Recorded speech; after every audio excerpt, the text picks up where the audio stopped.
जय जगन्नाथ पिला माने केमिति अछंदी समस्ते भलरे थिबे खुशी रे थिबे ठीक अछि। तो आमे आज डिस्कशन करिया को जाउछे कोन ना भीमंकर सिंहनाद रड़ीर तृतीय भाग। तो दुईटा भाग आमर सरीछि। तो आशा करूछि तमे समस्ते बहुत भल भाबे से दुईटी भाग को बुझी परिथिबो ठीक अछि। तो तृतीय भाग आमे आज आरंभ करिया। आ तृतीय भाग रे कोन कोन पढिबा आ द्वितीय भाग पर्यंत आमे कोन कोन पढिचे तार मु किछि कोन ना अल्पेकरे सारांश तुमको कही दउछि। तो तापर लाइन कोन करबा ना आमे पढिबा आरंभ करबा चलନ୍ତୁ। तो आमे पढ़िथिले कहउछे ना पांडवंग द्वारा कोन ना अपमानित और पराजित होइकरी कोन ना दुर्योधन व्यास सरोवर भितर कोन ना आत्मगोपन करथिले। तो तांको सेठु बाहर को आनिया पई कोन ना भीमसेन कोन करथिले ना शिवंकु सिंहनाद रड़ी मागिथिले। तो से सिंहनाद को मागिकी भीम कोन करथिले ना प्रचंड रड़ी देइथिले से सिंहनाद द्वारा। तो कौन ना दीटा रड़ी पर्यंत आमर कथा जाइतिला। तो तृतीय रड़ी एपर्यंत भीम देई नाहांती। तो से दीटा रड़ी के शुणिकी कौन ना दुर्योधन कौन बाहर को आसुचंदी ना आसु नाहांती बा दुर्योधन कौन कहउचंदी। तो से विषय कौन ना आमे एबे जानिबा ठीक अछि। तो चलंतु प्रथम लाइन की कौन करिया ना पाठ करिया। प्रथम लाइन कौन देछि ना आदित्य भूमंडल ध्रुव मंडल अमर मंडल आकाशे लागिला उछुलिला सिंधु जल। कौन हेछि पिला माने ना जेतबेले द्वितीय रड़ी भीम देइचंती सेतबेले कौन हेछि ना आदित्य मंडल कहले किए ना सूर्य मंडल को बुझाए पिला माने। आदित्य कहले सूर्य ध्रुव मंडल ध्रुव तारा को बुझाए जोडी तारा बा नक्षत्र माने रहंती से हला ध्रुव मंडल। आउ कोन ना अमर मंडल पिला माने किए ना जोडी देवता माने वास करंती ताहा को कहा जाए अमर मंडल बुझियला। तो कौन हेछि पिला माने ना जेतबेले द्वितीय सिंहनाद बाजिछि तो सिंहनादर शब्द एते शक्तिशाली थिला जे यह सूर्य मंडल ठारू आरंभ करी समग्र मर्त्य मंडल पर्यंत कौन हेछि ना व्यापी जाइछि। यही शब्द ध्रुव तारा रहुतिबा स्थान आ देवता मानकर कौन ना निवास स्थली स्वर्गलोक पर्यंत कौन ना प्रतिध्वनित होइछि। अर्थात ब्रह्मांडर एमिति कौनसी स्थान नाही जोठी कौन हेछि ना भीमंकर सिंहनाद रड़ी कौन ना पहुँची नाही बा से स्थान कौन ना बाद जाई नाही बुझी पारल। तो ए जाए तो तमे बुझीगल। तो तापर लाइन कौन कहछि ना आकाशे लागिला उछुलिला सिंधु जल। आकाश रे कौन लागिला कौन शब्द लागिला आकाश रे जाइकि ना कौन लागिला ना सिंहनादर सही भीषण गर्जन बुझी पारुचंदी। आकाशर शून्यता को संपूर्ण रूपे कौन करछि ना आच्छादित कर देइछि भंग कर देइछि। सेही प्रचंड शब्द रे कौन हेछि ना से शब्दर कंपन एते प्रभावशाली थिला जे कौन हेछि ना सिंधु जल बा समुद्रर जलराशि। सिंधु जल कहले समुद्रर जलराशि। समुद्रर मझी जलराशि केमति शांत ना नहीं अरे कूलरे सिना जुआर आसे मझी तो शांत जलराशि ना। तो से शांत जलराशि आ शांत ही रही पारि नहीं सेतिरे कौन ना बारंबार जुआर आसीवा सृष्टि हो जाइछि। तो कौन हेछि ना सिंधु जल उछुलुछि। तो बुझी जाइतिबो। तो चलंतु तापर लाइन पाठ करिबा। तापर लाइन कौन कहउछि ना रे कार करी राजा धृतराष्ट्री बछस्थले मारी बाहास्पट गर्जी बेगे उठी। तो रे कार करी राजा धृतराष्ट्री एठी धृतराष्ट्री कहा को कहा जाउछि पिला माने जेमती पवनर पुत्र को पावनी कहा जाए सेमती धृतराष्ट्रंकर पुत्र को धृतराष्ट्री बोली कहा जाउछि। धृतराष्ट्री ताले किए ना दुर्योधन बुझी पारुचंदी। आ तो कई भाई बंची ना समस्त मरचंदी लास्ट को दुर्योधन बंचिचंदी। तो दुर्योधन कौन कहचंदी ना जेतबेले द्वितीय रड़ी तांको कान रे बाजिछि सेतबेले कौन ना रे कार करिकरी उठिचंदी रे भीम बुझी पारुचंदी कौन भाबुछु तू मते बुझी पारुछ। तो रे कार करिकरी कौन करचंदी ना से उठी पड़िछंदी। तो कौन ना भीमंकर अटहास्य बा से जो गर्जन सिंहनादर जो गर्जन जेतबेले दुर्योधन कान रे बाजिछि ना सेतबेले कौन ना से क्रोध जर्जरित होई उठिचंदी। से निजर कौन ना अपमान सही न पारी रे शब्द करी कौन ना भीम को कौन ना आह्वान दउछंती रे भीम कहिकि ना बुझी पारुचंदी। तो बछस्थले मारी बाहास्पट गर्जिण बेगे उठी बछस्थल कहले पिला माने वक्षस्थल बा निज छाती को बुझाए। तो कौन ना दुर्योधन निज छाती को पिटिकी वक्षस्थल रे हाथ मारिकी बुझी पारुचंदी छाती को पिटिकी उठिचंदी।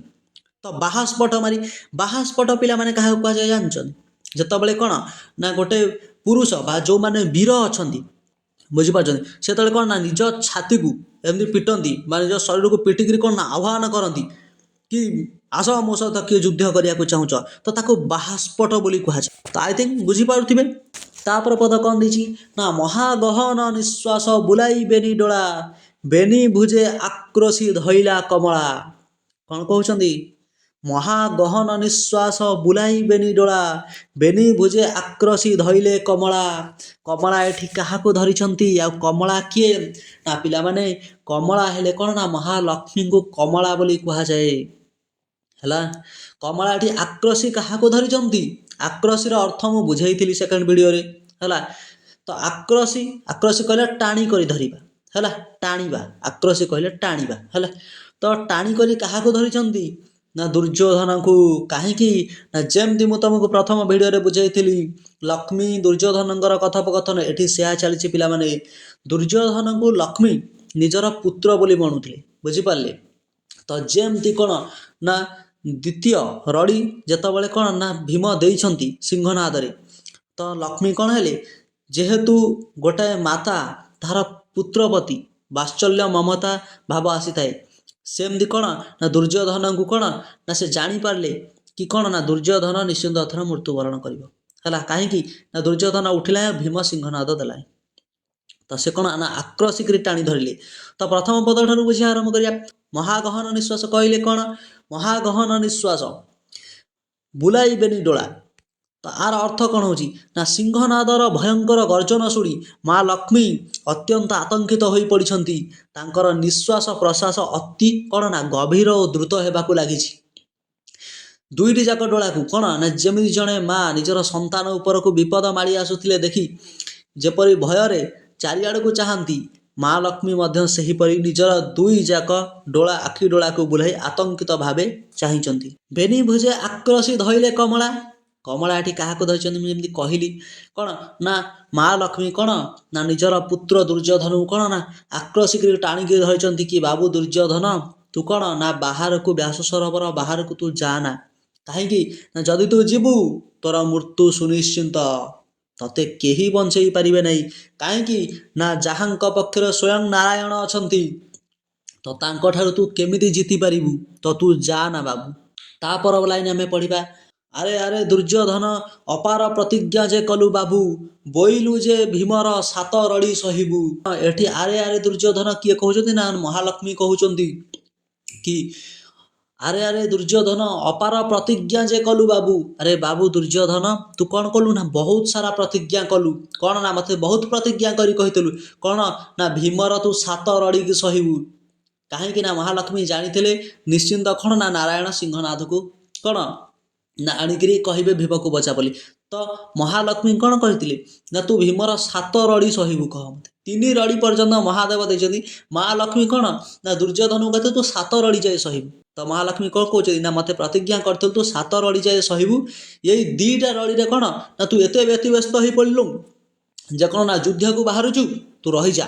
ତାପର ପଦ ପିଲାମାନେ କ'ଣ ଲେଖା ହେଇଛି? ତାପର ପଦ ଲେଖା ହେଇଛି ମାନ ଗୋବିନ୍ଦ ରାଜା କମଳା ଭୁଜ ଦଣ୍ଡ ଦିଲା ପେଲି ଅଧର ପୃଷ୍ଟ କରି ପଳା ଯା ବୋଲି ବୋଲି।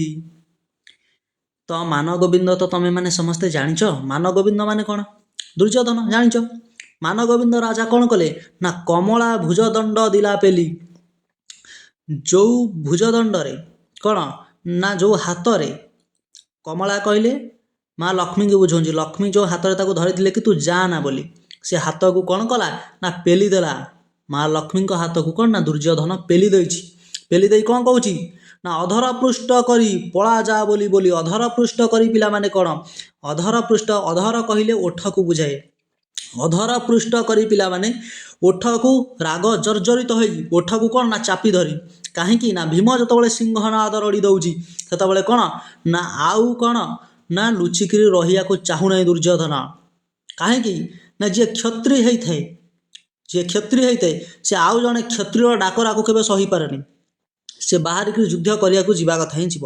ତେଣୁ କ'ଣ ନା ଅଧର ପୃଷ୍ଟ କରି ଓଠରେ ଚାପିକି ଧରିକି, ହେଲା, ଓଠରେ ଚାପି ଧରିକିରି କ'ଣ ନା ଲକ୍ଷ୍ମୀଙ୍କ ହାତକୁ ପେଲି ଦେଲା। ତ ସେଥିପାଇଁ ଲେଖା ହେଇଛି ଅଧର ପୃଷ୍ଟ କରି ପଳା ଯା ବୋଲି ବୋଲି। ହଁ, ପଳା ଯା ବୋଲି ବୋଲି ଲକ୍ଷ୍ମୀ କହିଲା ତୁ ପଳା ପଳା। ବୁଝିପାରୁଛନ୍ତି? ଯେତେବେଳେ ପୁତ୍ର ରାଗିଯାଏ ମା କହେ ହେ ତୁ ଅମ କଲୁ ହେ ତୁ ସମ କଲୁ, ଏମିତି କୁହେ ନା ନାହିଁ? ବୁଝିପାରୁଛନ୍ତି? ତ ଦୁର୍ଯ୍ୟୋଧନ କ'ଣ କହୁଛି? ନା ତୁ ମା ପଳା ଏଠୁ, ଛାଡ଼ିଦେ ମୋ ହାତଠୁ। ହେଲା, ଲକ୍ଷ୍ମୀ କି କ'ଣ ନା ଭର୍ସନା କରିକିନା କହିଛି କି ଛାଡ଼ ମୋତେ। ତାପର ପଦ କ'ଣ ଲେଖା ହେଇଛି? ତାପର ପଦ ଲେଖା ହେଇଛି ମହାଲକ୍ଷ୍ମୀ ବୋଇଲେ ଯେ ପଳାଉ ଅଛିନି ମୁହିଁ ତୋହର ଭର୍ଚ୍ଛନା ବୋଲିବାକୁ ଥିଲି ତ ବାଟ ଚାହିଁ। ମହାଲକ୍ଷ୍ମୀ କହିଲେ ମହାଲକ୍ଷ୍ମୀକି କୁହାଯାଉଛି। ମହାଲକ୍ଷ୍ମୀ କ'ଣ କହିଲେ? ମହାଲକ୍ଷ୍ମୀ ଦୁର୍ଯ୍ୟୋଧନକୁ କ'ଣ କହୁଛନ୍ତି? ହେ ଦୁର୍ଯ୍ୟୋଧନ, ମୁଁ ବର୍ତ୍ତମାନ ତତେ ଛାଡ଼ିକି ଚାଲି ଯାଉଛି। ତୁ ମୋତେ ଯେଉଁ ତିରସ୍କାର କରିଛୁ ହେଲା ତା ମୁଁ ସହିପାରୁନି। ସେଥିପାଇଁ କ'ଣ ନା ତତେ ଛାଡ଼ିକିରି ମୁଁ ଯାଉଛି। ସେଇ ତିରସ୍କାର ଶୁଣିବାକୁ କେବଳ ମୁଁ ବାଟ ଚାହିଁକିରି ଥିଲି। ଯଦି ତୁ ମୋତେ ତିରସ୍କାର କରିବୁ ତାହେଲେ ମୁଁ ତତେ ଛାଡ଼ି ଚାଲିଯିବି। ଯେହେତୁ ତୁ ମୋର ପୁତ୍ର, ତତେ କ'ଣ ନା ବଞ୍ଚେଇବା ମୋର କର୍ତ୍ତବ୍ୟ ଥିଲା। ମୁଁ ମୋର ପ୍ରୟାସ କଲି, ହେଲେ କ'ଣ ନା ତୁ ଯଦି ମୋତେ ପେଲି ଦେଇକିରି ତିରସ୍କାର କରୁଛୁ ହେଲା, ଭର୍ସନା କରୁଛୁ, ଭର୍ସନା ଯାହାକୁ ତମେ କହୁଛ, ଭର୍ଚ୍ଛନା ଏଠି ଲେଖା ଅଛି ଭର୍ସନା ତମେ ଯାହାକୁ କହୁଛ ହେଲା, ଭର୍ସନା ଯଦି ମୋତେ କରୁଛୁ ତାହେଲେ କ'ଣ ନା ମୁଁ ତତେ ଛାଡ଼ିକି ଚାଲି ଯାଉଛି, ଆଉ ତୋ ପାଖରେ ମୁଁ ରହିବି ନାହିଁ ହେଲା। ତ ଏହା କହି ମହାଲକ୍ଷ୍ମୀ କ'ଣ ନା ଛାଡ଼ିକି ଯିବାକୁ ବାହାରିଛନ୍ତି। ତାପର ପଦ କ'ଣ ଲେଖା ହେଉଛି ପିଲାମାନେ? ତ କ'ଣ ଲେଖୁଛନ୍ତି? ଲଛି ବୋଇଲେ ଆବର ରଡ଼ିଏ ଯେବେ ସହିବୁ ପାମର ଏରଡ଼ି ସହିଲେ ତୁରେ ହୋଇବୁ ଅଜାମ୍ବର। ଅଜାମ୍ବର କହିଲେ କ'ଣ? ଅଜାମ୍ବର କହିଲେ ପିଲାମାନେ, ଅଜାମ୍ବର କହିଲେ ଅଜର ଆଉ ଅମରକୁ ବୁଝାଏ। ଅଜର ଅମର ଯିଏ ନ ମରେ, ଅଜର ରହେ ଅମର ରହେ ହେଲା, କ'ଣ କହିବା ତାକୁ? ଚିରଞ୍ଜୀବୀ ହେଲା, ଚିରଞ୍ଜୀବୀ, ଚିରଞ୍ଜୀବୀ ଯିଏ ରହେ। ଚିରଞ୍ଜୀବୀ କହିଲେ ଯିଏ ଚିରକାଳ ବଞ୍ଚି ରୁହେ, ଜୀବିତ ରୁହେ, ତାକୁ ଚିରଞ୍ଜୀବୀ ବୋଲି କୁହାଯାଏ। ତ ଲଛି ବୋଇଲେ, ଲଛି ବୋଇଲେ ମହାଲକ୍ଷ୍ମୀ। ମହାଲକ୍ଷ୍ମୀ କ'ଣ କହୁଛନ୍ତି ନା ମୁଁ ତ ତତେ ଯାଉଛି ଛାଡ଼ିକିନା, କିନ୍ତୁ ହେ ଦୁର୍ଯ୍ୟୋଧନ, ଯଦି ତୁ କ'ଣ ନା ଆବର ରଡ଼ିଏ ସହିବ। ଆବର କହିଲେ ଆଉ ଗୋଟିଏ, ଦିଟା ରଡ଼ି ଯାଇଛି ପିଲାମାନେ। ମହାଦେବ କହିଥିଲେ ତୁ ତିନିଟା ରଡ଼ି ପର୍ଯ୍ୟନ୍ତ କ'ଣ ନା ସିଂହନାଦ ରହିବ। ମହାଲକ୍ଷ୍ମୀ କହୁଛନ୍ତି ଯଦି ତୁ ଆବର ରଡ଼ିଏ ସହିବୁ, ଯଦି ଆଉ ଗୋଟେ ରଡ଼ିକି ତୁ ସହିଯିବୁ ହେଲା, ମଥା ନୁଆଇଁ ସହିଯିବୁ କି ମୁଁ ଯିବି ନାହିଁ, ଯଦି ଏଇ ରଡ଼ିଟା ତୁ ସହିଲୁ ନା ତାହେଲେ କ'ଣ ନା ରେ ପାମର, ପାମର କହିଲେ କ'ଣ ନା ଅଧମ ହେଲା, ରେ ଅଧମ, କ'ଣ ଅଧମ କାହିଁ କହିଲେ? ତିରସ୍କାର କରିଥିଲା ବୋଲି ଲକ୍ଷ୍ମୀକି ନା ହେଲା, ରେ ଅଧମ ତୁ କ'ଣ ନା ଅଜର ଅମର ହବୁ, ଚିରଞ୍ଜୀବୀ ହେଇ କ'ଣ ନା ରହିବୁ, ଆଉ ତୁ ମରିବୁ ନାହିଁ। କାହିଁକି ନା ଭୀମ ତତେ ଯଦି ଏଇଥରକ ନ ମାରି ପାରିଲା ନା ଆଉ ମାରିପାରିବ ନାହିଁ। ବୁଝିପାରୁଛନ୍ତି? ତ ଇଏ ହେଲା କଥା। ତ ତାପର ପଦ କ'ଣ ଲେଖା ହେଇଛି ପିଲାମାନେ? ଏତେ ବୋଲି ତତକ୍ଷଣେ ଛାଡ଼ିଲେ ମହାଲକ୍ଷ୍ମୀ କଦଳୀ ପତ୍ର ପ୍ରାୟ କମ୍ପଇ ମହାତମୀ। ତାମାନେ କ'ଣ ପିଲାମାନେ? ନା ଏତେ ବୋଲି ତତକ୍ଷଣେ ଛାଡ଼ିଲେ ମହାଲକ୍ଷ୍ମୀ। ତ ମହାଲକ୍ଷ୍ମୀ କ'ଣ କଲେ ନା ସେ ଜାଗା ଛାଡ଼ିଲେ। ତତକ୍ଷଣେ କଲେ ତତ୍କ୍ଷଣାତ୍ ହେଲା, ସାଙ୍ଗେ ସାଙ୍ଗେ, ସାଙ୍ଗେ ସାଙ୍ଗେ କ'ଣ କଲେ ନା ସେ ଜାଗାକୁ ଛାଡ଼ିଲେ। ଏହା କହିକି ଦୁର୍ଯ୍ୟୋଧନକୁ କି ଯଦି ଗୋଟେ ରଡ଼ି ଆଉ ତୁ ସହିବୁ ତାହେଲେ ତୁ କ'ଣ ନା ଅମର ହବୁ। ତ ଏ କଥା କହିକିନା ମହାଲକ୍ଷ୍ମୀ ତତ୍କ୍ଷଣାତ୍ ସେ ଜାଗା ଛାଡ଼ିଲେ। ତାପରେ କ'ଣ ହେଇଛି ନା କଦଳୀ ପତ୍ର ପ୍ରାୟ କମ୍ପଇ ମହାତମୀ। ତ କଦଳୀ ପତ୍ର ପ୍ରାୟ କ'ଣ ନା ମହାତମୀ କମ୍ପୁଛି। ମହାତମୀ କହିଲେ ମହାକ୍ରୋଧୀ ହେଲା, ମହାରାଗୀ। କ'ଣ ନା ଦୁର୍ଯ୍ୟୋଧନ ବହୁତ ସାରା କ୍ରୋଧରେ, କାହିଁକି ନା ଭୀମ ତ ଏକରେ ଡାକୁଛି, ଏକରେ ସେ ମାନେ ସେ ରଡ଼ିକି ସେ ସହିପାରୁନି। ପୁଣି ତାପରେ କ'ଣ ହେଉଛି ନା ମହାଲକ୍ଷ୍ମୀ ଏତିକି କହିକିରି ଛାଡ଼ିକିରି ପଳେଇଲେ ପାଖରୁ। ତ କ'ଣ ନା ଏ କ୍ରୋଧରେ କ'ଣ ହେଉଛି ନା କମ୍ପୁଛି କଦଳୀ ପତ୍ର ପାଏ। କଦଳୀ ପତ୍ର ପବନ ଦେଲେ କେମିତି କମ୍ପେ ପିଲାମାନେ? ଏମିତି ଫଡ଼ଫଡ଼ ଫଡ଼ଫଡ଼ ବାଜେ ନା ହେଲା। ତ କ'ଣ ନା ରାଗରେ କ'ଣ ନା ଦୁର୍ଯ୍ୟୋଧନ ସେମିତି କ'ଣ ନା ତା ଶରୀର କମ୍ପୁଛି ହେଲା। ତାପରେ ଦୁର୍ଯ୍ୟୋଧନ କ'ଣ କରୁଛି? ତାପରେ ପଦରେ ଲେଖା ହେଇଛି ନା ସତୁରୀ ସତୁରୀ ଭାର ଗଦା ଘେନି କରସ୍ତଳେ ଖେପଇ ମାନ ଗୋବିନ୍ଦ ଯେ ଚିତ ଅନ୍ତରାଳେ। କ'ଣ କରୁଛି ନା ଦୁର୍ଯ୍ୟୋଧନ ସତୁରୀ ସତୁରୀ ଭାର ଗଦାକୁ ଧରିକିରି, ସତୁରୀ ସତୁରୀ ଭାର ଗଦା କହିଲେ ଦୁର୍ଯ୍ୟୋଧନ ଦିଟା ଗଦା ଧରି ଯୁଦ୍ଧ କରୁଥିଲା। ବୁଝିପାରୁଛନ୍ତି? ଦିଟା ଗଦା ଧରି ଯୁଦ୍ଧ କରୁଥିଲା। ତ ସେ ଦିଟାକ ଗଦା ଗୋଟେ ଏକରେ 70 ଭାର ଆଉ ସେକରେ 70 ଭାର ଓଜନ। କରସ୍ତଳେ କହିଲେ ହାତର ତଳେ ବା ଦି ହାତରେ ଧରିଛି। କରସ୍ତଳ କହିଲେ ହେଲା ଦି ହାତରେ ଧରିକିରି କ'ଣ ନା ଖେପଇ କହିଲେ କ'ଣ ନା ଚାଲୁଛି ପାଦ ପକେଇ ନା ମାନ ଗୋବିନ୍ଦ ଯେତେବେଳେ ଚାଲିଛନ୍ତି, ଚାଲି କ'ଣ ନା ଯେମିତି ଡେଇଁଲା ଟାଇପ୍ର ଦେଖାଯାଉଛି, କି ଗୋଟାଏ ଜାଗାରୁ ଅଲଗା ଜାଗାକୁ ଡେଉଁଛନ୍ତି, ଅଲଗା ଜାଗାରୁ ନାହିଁ, କିନ୍ତୁ ସେ ଚାଲିଟା କ'ଣ ନା ପାଦଟା ବହୁତ ଦୂରେଇ ପଡ଼ୁଛି। ତ କ'ଣ ନା ଖେପଇ ମାନ ଗୋବିନ୍ଦ ଯେ ଚିତ ଅନ୍ତରାଳେ। ତ କ'ଣ ନା ମାନ ଗୋବିନ୍ଦ ଡେଇଁକିରି କ'ଣ କରିଛନ୍ତି ନା ଚାଲିଛନ୍ତି ହେଲା, ବା ଚାଲିଛନ୍ତି ଚିତ ଅନ୍ତରାଳେ। ଚିତ ଅନ୍ତରାଳେ କହିଲେ ଚିତ ମନର ଅନ୍ତରାଳରେ ହେଲା, କ'ଣ ନା ମନର ଅନ୍ତରାଳରେ ଭାବି ଭାବିକିରି ଚାଲିଛନ୍ତି ହେଲା। କ'ଣ ତୁ ମୋତେ କହୁଛୁ ମୁଁ ଯୁଦ୍ଧ କରିପାରିବି ନାହିଁ, ମୁଁ ଏଠି ଆସି ଲୁଚିଛି, ଆଉ ତୁ ମୋତେ ଡାକୁଛୁ ସେଥିପାଇଁ ମୁଁ ଯାଇପାରୁନି, ମୁଁ ଯାଉଛି ରହ, ବ୍ୟସ୍ତ କ'ଣ ପାଇଁ ତୁ ହେଉଛୁ। ତ ଏଇଠି ଆମର କ'ଣ ନା ଭୀମଙ୍କର ସିଂହନାଦ ରଡ଼ି ଇଏ ଶେଷ ହୋଇଯାଇଛି। ଆଉ ଇଏ କ'ଣ ନା ଶେଷ ପାର୍ଟ ଥିଲା ପିଲାମାନେ, ଶେଷ ଭାଗ ଥିଲା। ତ ଅଲରେଡ଼ି 2ଟା ଭାଗ ମୁଁ ଆର କରିସାରିଛି। ତମେ ଯଦି ନ ଦେଖିଛ ତାକୁ ଦେଖିନେବ।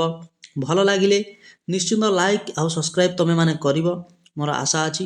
ଯଦି ମୁଁ କ'ଣ ନା ତମକୁ ଠିକ୍ସେ ବୁଝେଇ ପାରୁଛି ତାହେଲେ କ'ଣ ନା ତମେ ପାଠ ପଢ଼, କିଛି ଅସୁବିଧା ନାହିଁ। ତ ଚ୍ୟାନେଲକୁ ସବସ୍କ୍ରାଇବ୍ କରିନିଅ।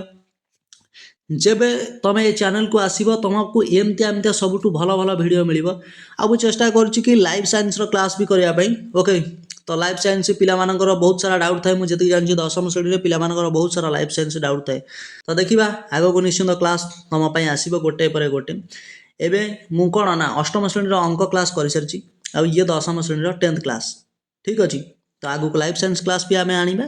ଠିକ୍ ଅଛି, ଯଦି ଭଲ ଲାଗିଥିବ ତାହେଲେ ଲାଇକ୍ ସବସ୍କ୍ରାଇବ୍ ନିଶ୍ଚିନ୍ତ କରିବ। ମହାପ୍ରଭୁ ସମସ୍ତଙ୍କୁ ଶଙ୍ଖ ଭିତରେ ପୁରେଇ ଚକ୍ର ଆଢ଼ୁଆଳ କରିକି ରଖନ୍ତୁ, ଏଇ ପ୍ରାର୍ଥନା ମୋର ମହାପ୍ରଭୁଙ୍କ ପାଖରେ। ଯାଉଛି, ରହୁଛି, ଜୟ ଜଗନ୍ନାଥ।